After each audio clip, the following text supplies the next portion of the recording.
ঈদের সব রান্না বান্না চলছে।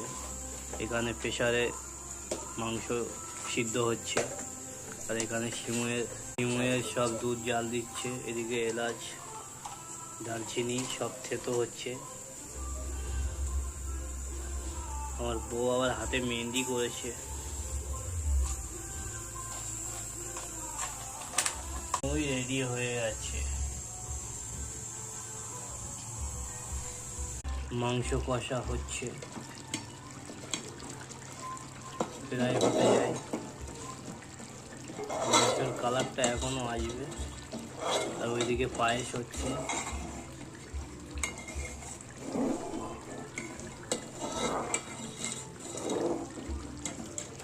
মাংস সবে কালারটা এসছে হালকা হালকা।